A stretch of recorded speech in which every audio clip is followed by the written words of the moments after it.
Next on Currents News, as Pope Francis confronts a charge of not acting on a sex abuse allegation, U.S. church leaders are divided over the crisis.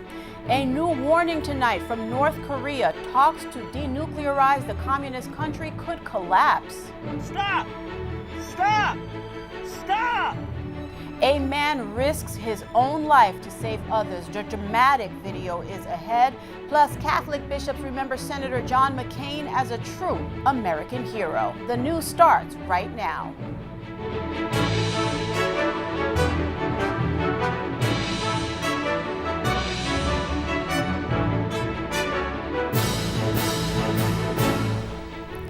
Good evening, everyone. I'm Liz Faublas. Tonight, divides are developing within the U.S. Catholic Church. Unsubstantiated allegations Pope Francis knew about sex abuse involving ex-Cardinal Theodore McCarrick but didn't act are sparking the controversy.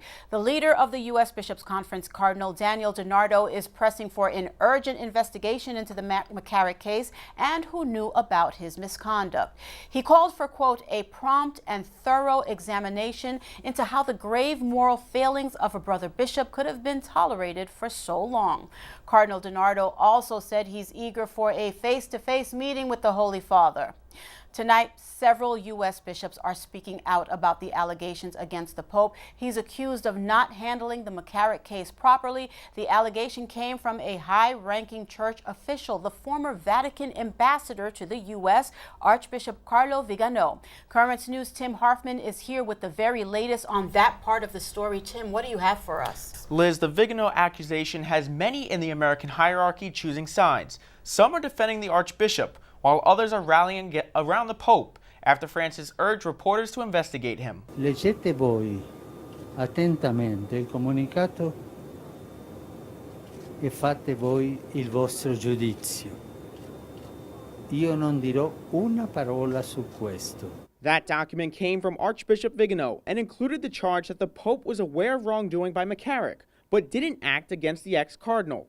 Now, several U.S. church leaders are divided over how to view the allegations, leading to a split. Cardinal Blaise Cupich was picked by the Pope to lead the Chicago Archdiocese, and he's defending Francis. The Pope is a man of integrity, and he will, in fact, take the right road and make the right decisions when he has actionable material. I'm confident of that. Vigano wrote in his so-called testimony that homosexuality is the root cause of the clerical sex abuse crisis, something Cardinal Cupich vigorously denied. If you reduce this to homosexuality, what you're saying, in effect, is that gay people are more prone to abuse children than straight people. The facts just don't bear that out. Newark's Cardinal Joseph Tobin, also elevated by Francis, is supporting the Holy Father, saying the ex-ambassador's testimony includes many errors. Quote, together with Pope Francis, we are confident that scrutiny of the claims of the former nuncio will help to establish the truth. Some bishops are coming to Vigano's defense.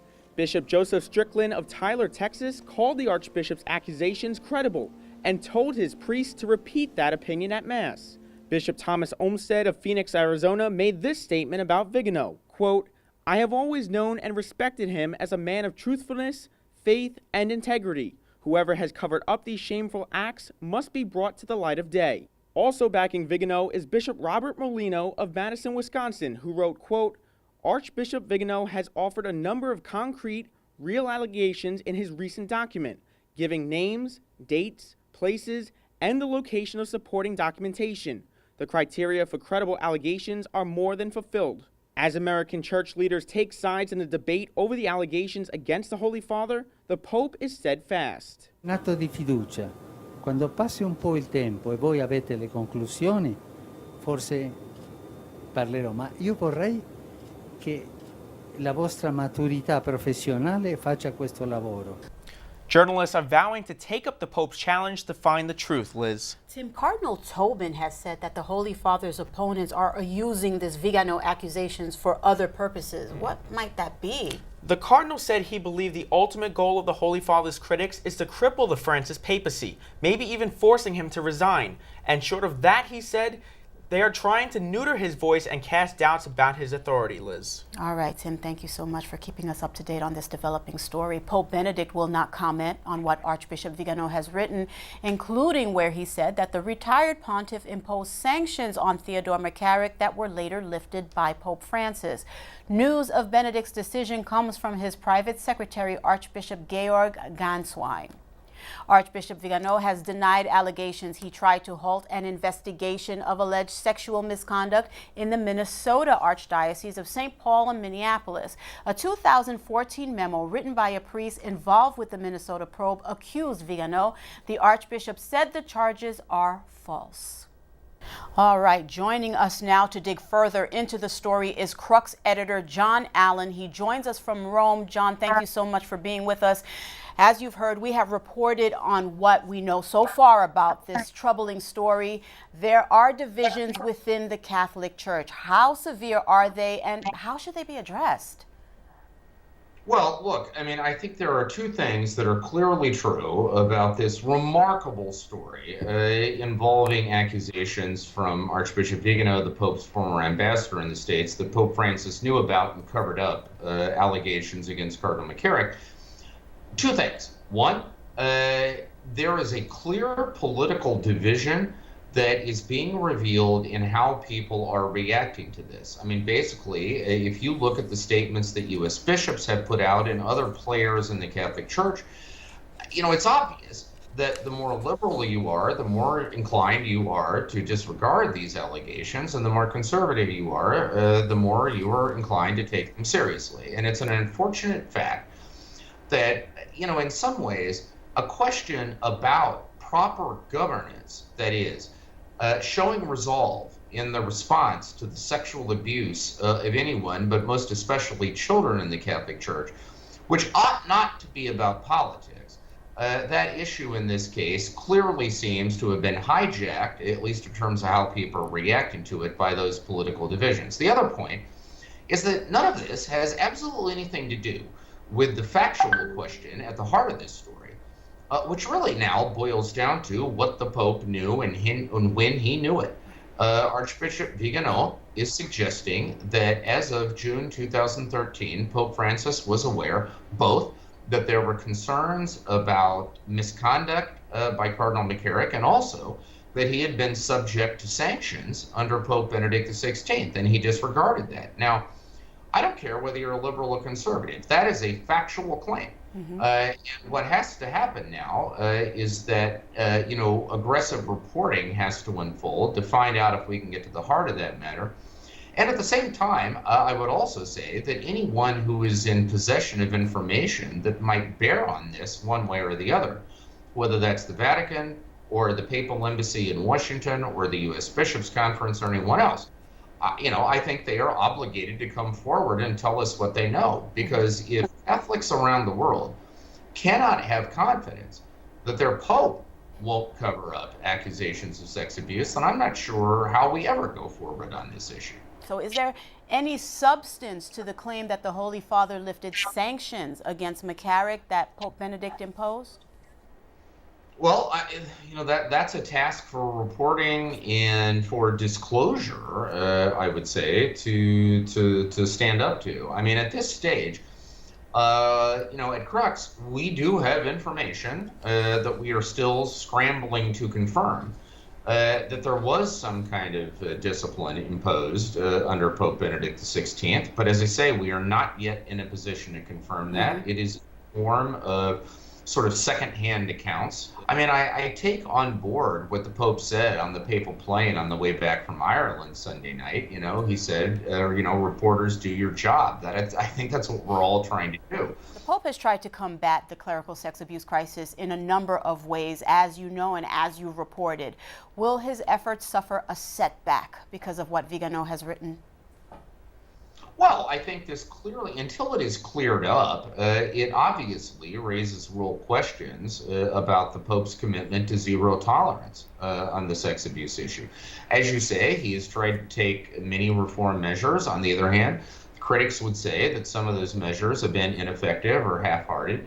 You know, what I would actually like, Liz, is for us to be able to get to the factual heart of the matter here, so that we can return to what is really the more important debate, which is what remains to be done for the Catholic Church to be able to credibly assure people that their children are safe in this environment, and that anyone who jeopardizes the safety of those children, whether it's by abusing them or covering it up, will be subject to swift and sure punishment. I mean, that really is the $64,000 question here, and to some extent, it's going to be difficult for Pope Francis to answer that question until these other question marks about his personal record are resolved. All right, John, thank you so much. We have to leave it there. Thank you for joining us. You bet. The Washington Archdiocese won't confirm tonight the new living arrangements for Theodore McCarrick. The ex-cardinal was allegedly ordered out of a seminary, according to the Vigano document. Now the Catholic news agency is quoting unnamed sources saying McCarrick did leave the seminary at the end of 2008 and moved into the rectory of a local Washington parish. Pennsylvania Attorney General Josh Shapiro said today that the Vatican was aware of at least some of the incidents of clergy sex abuse that were contained in the grand jury report. That document said more than 1,000 children were abused by 300 priests across Pennsylvania. Shapiro said a so-called secret archive of the cases was sent to the Vatican by Pennsylvania church officials. Buffalo's Bishop Richard Malone has rejected calls he resigned over the handling of abuse allegations in his diocese. The shepherd does not desert the flock at a difficult time.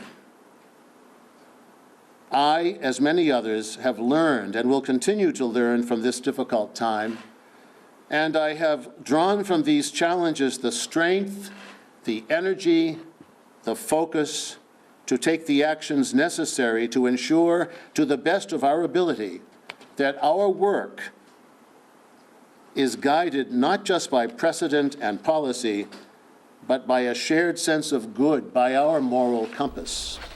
The diocese released a list in March of 42 priests facing sex abuse allegations. There's a lot more news headed your way. In the country where Senator John McCain was tortured as a prisoner of war, a memorial to him is created. A new crisis with North Korea could be near after Kim Jong-un fires off a warning to the United States. News tonight about pot use among American adults. The numbers are coming up. And do you have a story idea, something happening in your parish we should know about? Because we want to hear from you. Keep this email handy, newstips@thesalesmedia.org. We'll be right back.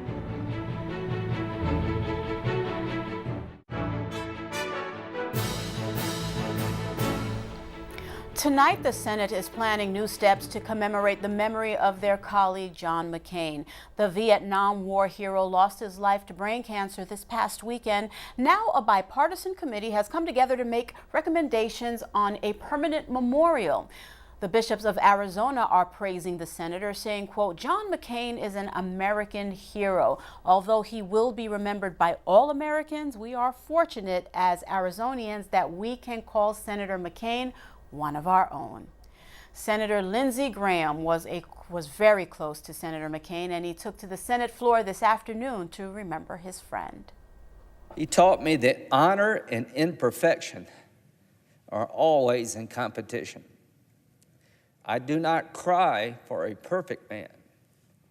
I cry for a man who had honor and always was willing to admit to his imperfection. Senator McCain's body will repose in the Capitol Rotunda on Friday before Saturday's funeral at Washington National Cathedral. Vietnam is paying its respects to Senator John McCain. Flowers are being laid in Hanoi at a monument dedicated to his time served as a naval aviator during the Vietnam War. The memorial marks the spot where McCain was detained for more than 5 years as a prisoner of war. A fellow veteran who was also captured during the war recalls their time in solitary confinement. There's a wall between us, but there's an emotional bond between us that can't be broken. It's like steel. He started tapping on the wall to find out who I was. So if I wanted to say hi, it'd be, despite the condition that he was in and all the torture that he had suffered, he's still tapping on the wall to me, encouraging me. bucking me up and not to give up, you know. And he's risking being tortured again, and then those communists re-breaking another one of his arms. Mr. Kretschmer was captured nearly a year before McCain, but says he was a, quote, man of extreme courage. President Trump also praised the late senator during a meeting with evangelical leaders on Monday. Also, our hearts and prayers are going to the family of Senator John McCain. Going to be a lot of activity over the next number of days, and we very much appreciate everything that Senator McCain has done for our country. So thank you very much. Mr. Trump received much backlash after he ignored questions about the war veteran following his passing. He added that despite their political differences, he respects Senator McCain's service. The president is possibly facing a new confrontation with North Korea tonight. Kim Jong-un's government is warning the U.S. denuclearization talks may fall apart. In a letter, North Korean officials accuse the U.S. of not being ready to negotiate a peace treaty. Kelly Smoot reports from Washington. This is going to be a tough process, but this is still going in the right direction. Trump administration officials trying to strike a positive tone while acknowledging that denuclearization talks with North Korea are not where they would like them to be. We haven't had to deal with ballistic missile testing in months. So the positive is we're now talking. The positive is we're not dealing with ballistic missile tests. This as new reports say North Korean official Kim Yong-chol sent U.S. Secretary of State Mike Pompeo a letter last week, warning the U.S. those talks may fall apart because Pyongyang doesn't believe the U.S. is living up to North Korea's expectations. Pompeo's previously scheduled trip to North Korea was abruptly canceled on Friday. On Capitol Hill, senators say they've seen this from North Korea before. A pattern of behavior that we've seen from the North Koreans in the past, where we negotiate with them, they make promises, and then they renege on those promises. This is the fifth time we've been in negotiations about nuclear weapons with North Korea, and the dance has been pretty much the same each time. North Korea's letter also indicated if compromise cannot be reached, it would resume nuclear and missile activities, something the Trump administration says it will keep an eye on. Are they wishing or maybe changing their mind on denuclearization? It's possible, but we're not going to change our mind on the sanctions.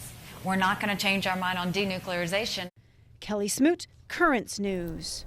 And another survey revealed that the use of marijuana has increased in this country. The report found that 1 in 7 adults in America used the drug in 2017. Smoking it was found to be the most common manner of consumption. The study says more people reported using cannabis in the past year if they lived in a state where recreational use is legal compared to states where it is not.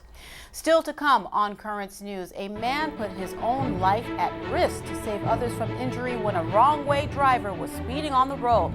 The surprising identity of who was behind the wheel.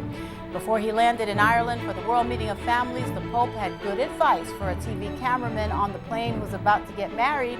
We'll be right back.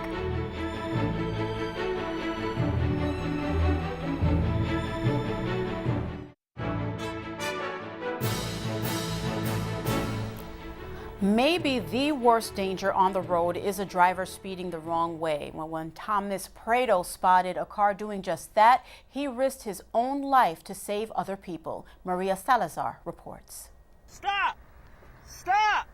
Stop! Thomas Prado desperately is trying to stop this wrong-way driver. I did some things on there that I probably shouldn't have even done on the road, but I did. But that's what he felt like he had to do. Prado says when he saw this happening, he was terrified for her and everyone on the road. No. So he took matters into his own hands, driving the wrong way himself, chasing her down, hoping to save her life. And I'm thinking in my head, don't let today be her last day. She doesn't know. Prado is a driver for a living and knew she and everyone else on the roads were in grave danger. Hey, no! Personally, if I was to get hit in that bigger transit van that I was in, it could possibly, not necessarily save her, but I could take more of a hit than probably she could, and that was going through my head is I'd rather get hurt than see this woman, I don't know who is at home or what's anything like that. He was able to get her to stop, help the 94-year-old woman out of the car and move her to safety. Here, I'll help you to your passenger side, okay? Is there somebody I can call? No? I need to walk or something. Okay, Or maybe here. you hold them. I'll hold on to you, okay? Prado told me he drives more than 500 miles a day for work, and this is the first time he's seen something like this. I think that there was things that could have been done better and safer on my part, but I'm glad that it worked out the way it did, you know, and I know there was someone looking after me. What a remarkable young man. Local police report that that elderly woman did make it home safely, thank goodness.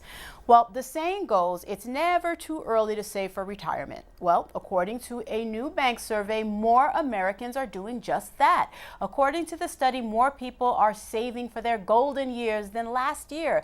The group that is saving the most, millennials, between the ages of 28 to 37. Finally, tonight, as Pope Francis jetted to Ireland, before he landed to speak to families at the World Meeting of Families, he had the opportunity to give some advice to a TV cameraman who's about to become a newlywed. Cody Williams has that story. Pope Francis traveled to Ireland to close the World Meeting of Families, though his first address was not given there, but here, on the plane. The Pope wasn't speaking before a crowd, just a TV cameraman, Arturo Anastasio, who told him he was getting married on September 8th, and the Holy Father was surely invited to the ceremony. Arturo Anastasio, io mi sposo fra 2 settimane, ho realizzato con la mia ragazza una bomboniera per lei. Questa partecipazione. Grazie Santo Padre.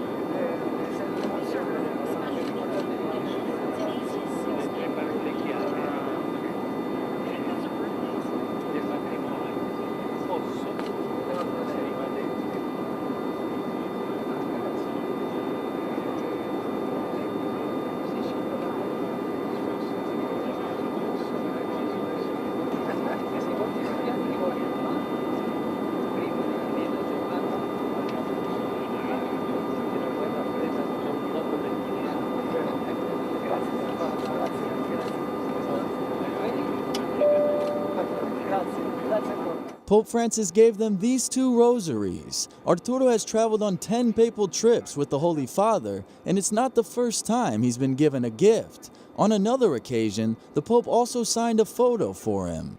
Lui è stato fantastico perché ci ha regalato un'emozione incredibile e ci ha scritto con la mia benedizione Francesco. È stato un momento meraviglioso. Mi sono commossa quando l'ho vista, è stato bellissimo. Dopo l'anello di fidanzamento e la proposta, questo è un regalo stupendo, da incorniciare, da incorniciare. Now, they not only have an autographed photo from the Pope, but also a litany of advice for this new chapter in their lives. Who knows? Maybe Pope Francis will accept the invitation and marry the 2 himself. It wouldn't be the first time, as the Holy Father already made a surprise appearance at a Swiss Guard's wedding in July. Cody Williams, Currents News. Excellent advice, and we certainly wish that couple well. That is Currents News. Thank you so much for joining us. I'm Liz Faublas. Please set your DVR to record this program so that you never miss it, because we are putting your faith in the news. Hope to see you again next time.